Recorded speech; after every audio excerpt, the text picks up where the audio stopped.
Does your truck or car smell bad? Fix it like I did. Hey guys, I got another quick video for you. We are in the 2013 Tundra, and we've had this car for maybe a couple years now.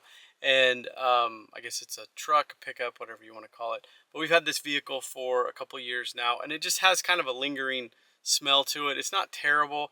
I've completely cleaned the inside and taken apart all the interior, vacuumed the carpets and cleaned all of that, the seats, everything.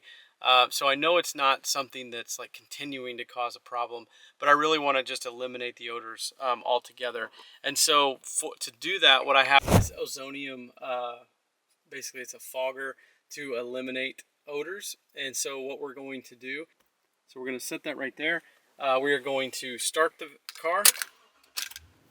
We are going to turn the AC on, max AC, so it recirculates. And we're going to turn the fogger on and let it fog until the can empties, and then we're going to leave it in the car with all the doors closed and the windows up with the max AC on for 15 minutes. So we got to be quick about this, but basically once you push that down and point it away from you, it'll lock into place. And so then we're going to exit the vehicle as soon as we can. Well, I say that. There we go.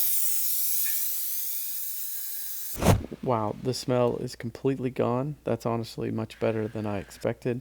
It's a little strong right now, so Now we're going to open up all the doors and let it air out for 10 to 15 minutes. I usually like to wipe everything down on the inside just to make sure there's no film or anything like that. Just the plastic parts, the dash, door panels and things like that. But that's pretty much it, and that should take care of any interior smell that you have. If it's really bad, like I said, once you remove what's causing the odor, this stuff works really, really well. So I'll put a link to in the description as to where I got it. Hopefully this video helps. Thanks for watching, and if you have any questions or comments, please leave them below. And if you like this kind of content, please consider giving it a like and subscribing. Thanks.